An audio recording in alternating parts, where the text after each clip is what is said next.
Fala, meus amigos, tudo bem com vocês? Vamos continuar aqui no estudo da nossa playlist sobre cumprimento de sentença. Estamos estudando o cumprimento de sentença de obrigação de pagar quantia certa, tá bom? Nesse vídeo, vamos dar sequência ao estudo do seu procedimento. Não sai daí, que eu volto já já.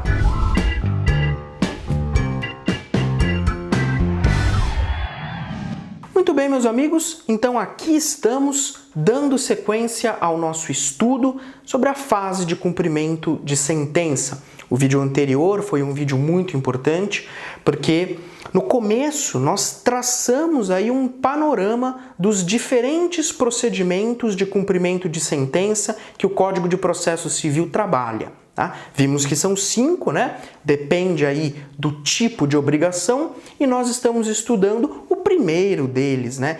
Que, considerando até mesmo provas, concursos públicos, acaba sendo o mais cobrado, né? De todos eles. Mas fique tranquilo, porque nós vamos aqui no canal abordar os 5 procedimentos, tá? Pode ficar tranquilo quanto a isso. Bom, o que nós começamos a ver no vídeo anterior é o seguinte: quando nós temos lá então a sentença, eu preciso cumprir aquela sentença, preciso cumprir aquela obrigação de pagar que está consubstanciada no título, né? E aí nós vimos que o início do cumprimento de sentença, ele depende de requerimento do exequente. Porque se não tiver requerimento do exequente, o juiz de ofício não pode começar o procedimento. Não pode o juiz de ofício começar o cumprimento de sentença. Tudo bem? Então perceba, o exequente, ele tem que fazer um requerimento, junto desse requerimento, ele tem que colocar lá aquele demonstrativo atualizado que o artigo 524 do CPC descreve e que nós analisamos no vídeo anterior lá com os seus requisitos. Pois bem, a partir do momento que o exequente elaborou esse requerimento com o demonstrativo atualizado, o juiz ele vai determinar a intimação do devedor, a intimação do executado. E essa intimação é uma intimação para que o executado pague a quantia, pague ali os valores, que nós vimos que não é só o pagamento da obrigação em si, mas eu vou ter também os honorários de sucumbência e eventuais custas processuais. Então, o juiz determina a intimação do devedor e o devedor deverá ser intimado para pagar. E aí vem a pergunta: qual é o prazo que o executado, que o devedor tem para efetuar o pagamento? Nós sabemos, tudo em processo civil tem lá um prazo, né, que a gente precisa se ater. E aqui não é diferente. Veja, feita a intimação, o executado vai ter o prazo de 15 dias para pagar a obrigação. Esse prazo de 15 dias é o que nós chamamos de prazo para pagamento voluntário da obrigação. Então, feita a intimação do devedor, esse devedor ele terá 15 dias para cumprir com a obrigação. E a partir daqui é que começa aí o nosso estudo, começam alguns detalhes. Vamos comigo para a lousa para a gente trabalhar. Muito bem, galera, então voltando aqui no nosso estudo do cumprimento de sentença de pagar a quantia certa, lembra, o início do cumprimento se deu com o requerimento do exequente. E este requerimento, né, acompanhado lá do demonstrativo do artigo 524. Muito bem.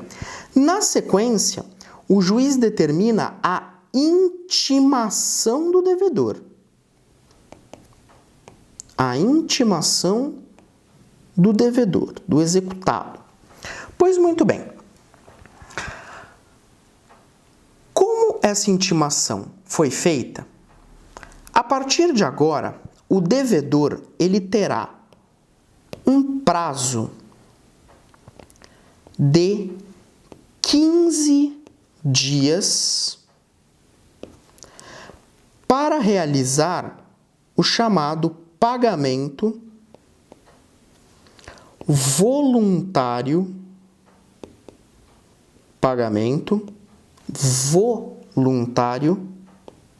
da obrigação. Tudo bem?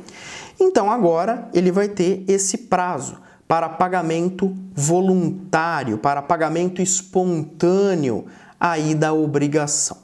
Pois muito bem.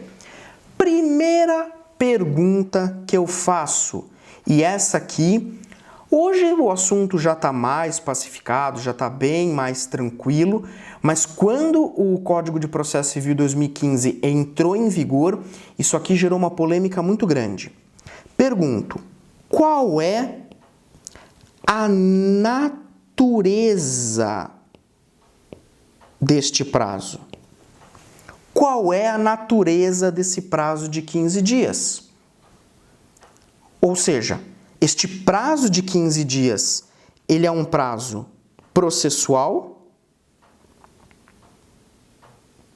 ou ele é um prazo material? Ele é um prazo processual ou ele é um prazo material? Qual a natureza dele?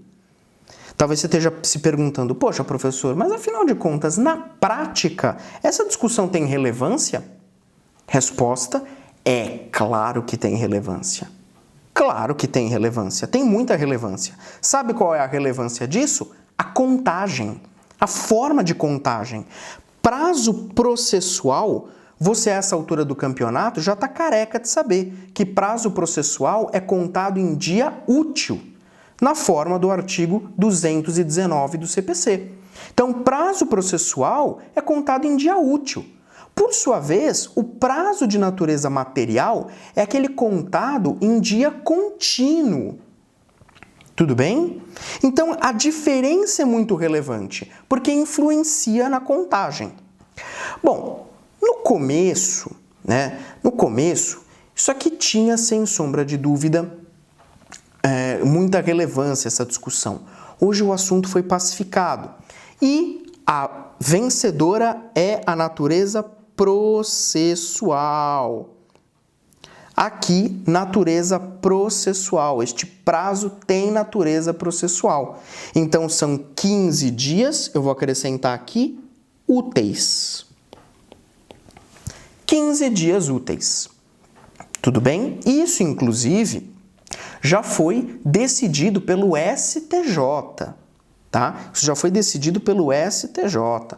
Depois, se você quiser aí fazer uma leitura complementar, dá uma olhada no informativo 652 do STJ.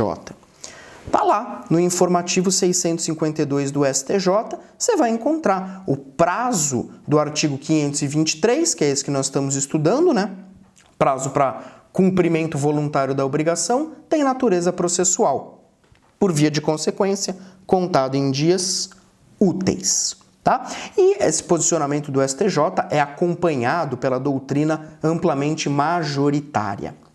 Tudo bem? Muito bom. Agora veja uma coisa. Você se recorda que eu disse que, feito o requerimento do exequente, o juiz determina a intimação do devedor, certo? Ok?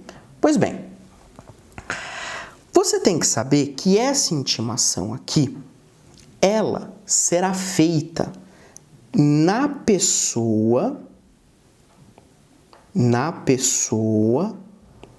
do advogado constituído nos autos. Advogado constituído nos autos, Tudo bem? Então, essa intimação aqui, ela é feita na pessoa do advogado constituído. Tranquilo? Pelo menos é a regra, tá? É o que dispõe o Código de Processo Civil.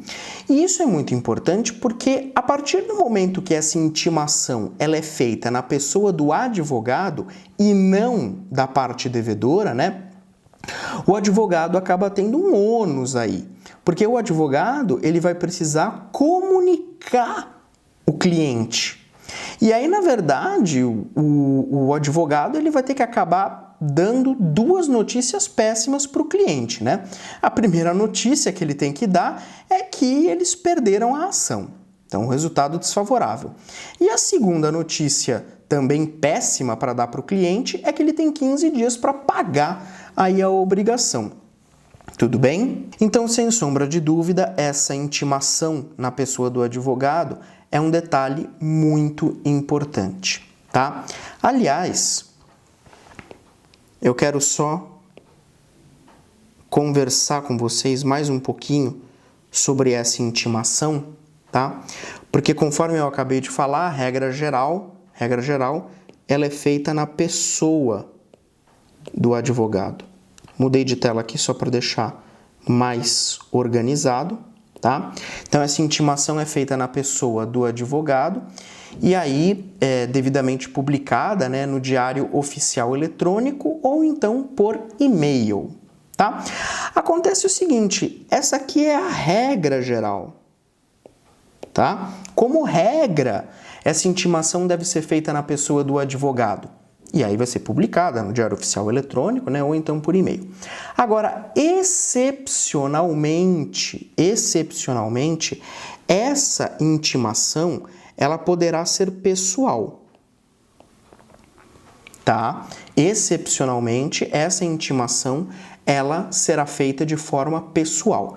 Veja, o artigo 513, parágrafo 2º, inciso 1 do CPC, ele traz a regra geral que eu acabei de falar. Então, ele fala que o devedor será intimado para cumprir a sentença na pessoa de seu advogado constituído nos autos. Ok? Acontece que no inciso 2 do 513, parágrafo 2º, existe a previsão de que o devedor ele será intimado para cumprir a sentença por carta com AR, com aviso de recebimento, quando ele for representado pela Defensoria Pública,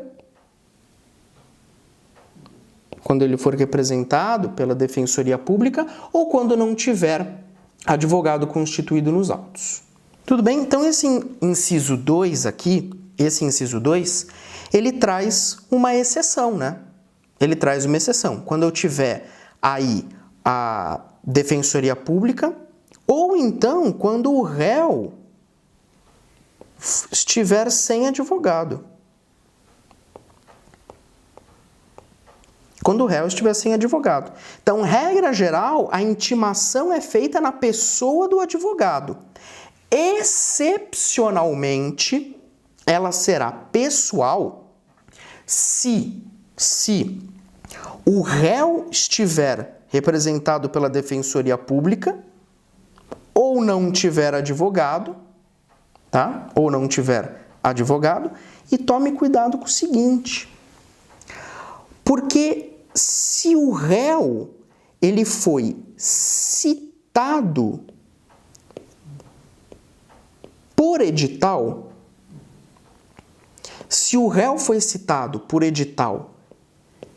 e não compareceu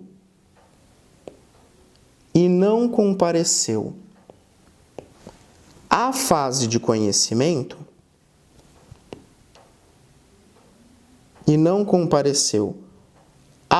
de conhecimento,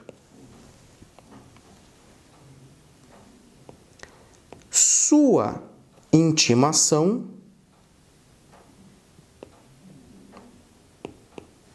sua intimação será por edital.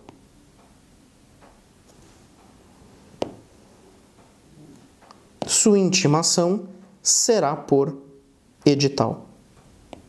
Então veja, se o réu foi citado por edital e não compareceu à fase de conhecimento, a intimação dele também se dará por edital. Percebeu? Então, cuidado com essa regrinha de intimação, porque isso aqui costuma cair muito em prova. A regra é intimação na pessoa do advogado, tá? Estou falando de intimação para o cumprimento de sentença. Regra, pessoa do advogado. Excepcionalmente, poderá se dar de forma pessoal, nos casos em que o sujeito for representado pela Defensoria Pública ou ele não tiver advogado constituído nos autos, tá? E lembra dessa regrinha aqui, Se o réu foi citado por edital e não compareceu à fase de conhecimento, a intimação dele também se dará por edital. Tranquilo? Maravilha. Muito bem. Aí vem a pergunta. Contagem do prazo. Contagem do prazo. Porque veja, se a gente voltar aqui para essa tela, eu disse a você que intimado o executado, intimado o devedor, ele tem 15 dias úteis para o pagamento voluntário da obrigação, tá? E aí vem, como se dá a contagem? Ah, professor, se dá em dias úteis. Sim, mas a partir de quando que esse prazo é contado? E aí é o seguinte, esse prazo é contado da intimação do devedor. Da intimação do devedor para pagar. Tá? Esse prazo começa a contar a partir da intimação do devedor. Então aqui você tem que ter cuidado com um detalhe que pode te derrubar eventualmente numa prova, porque não basta que o devedor ele tenha sido intimado anteriormente da sentença. Tá? Não, para começar esse prazo de 15 dias para pagamento voluntário, é preciso uma nova intimação, que é essa intimação aqui, essa intimação aqui que eu detalhei as regrinhas com vocês, que é a intimação para o pagamento. Tudo bem? É para o pagamento. Então tome muito cuidado com essa intimação. Não basta só que o devedor tenha sido intimado da sentença. É preciso que ele seja intimado para pagamento, para os 15 dias de pagamento voluntário. Ok? Muito bem. Uma última questão envolvendo também a contagem é o seguinte. Professor, e se eu tiver executados litisconsortes com diferentes procuradores de escritórios de advocacia distintos? Esse prazo de 15 dias, ele dobra? Esse prazo, ele dobra? Resposta, dobra. É possível aplicar essa regra de dobra do prazo, tá? É possível, sim, essa dobra, esse privilégio, né? Então, ao invés de 15, serão 30 dias úteis, tá? Se constatada aí esse privilégio dos litisconsortes com diferentes procuradores de escritórios de advocacia distintos, fazendo sempre a ressalva de que essa regra de dobra aqui dos litisconsortes com procuradores diferentes, ela é uma regra válida apenas para processos físicos. Apenas para processos físicos. Essa regra de dobra não existe para processos digitais. Ok? E para a gente efetivamente fechar esse vídeo. Professor, quais são as consequências? Ou seja, e se o devedor, se o executado, vier nesse prazo de 15 dias e pagar o valor indicado? E aí? Isso é um sonho, né, para qualquer pessoa. Na prática, isso é um sonho, né? Que no prazo de pagamento voluntário, o devedor venha e pague ali o valor indicado. Isso seria uma maravilha, tá? Difícil, às vezes na prática não é bem isso que acontece, mas se acontecer, você vai ter a extinção do cumprimento de sentença, tá? O cumprimento de sentença ele vai ser extinto e vai haver a entrega do dinheiro ao credor. Certo? Tudo bem até aqui, meus caros? Certo? Ficou alguma dúvida ou não? Está dando para entender bem a matéria? Professor, eu tenho uma pergunta, né? Eu tenho uma pergunta, um pouco intuitiva até. E se esse prazo de 15 dias para pagamento voluntário transcorrer e o executado não efetuar o pagamento? Bom, este será então o tema do nosso próximo vídeo. Deixo aqui a curiosidade e o convite para continuar acompanhando as nossas aulas. Forte abraço e até lá!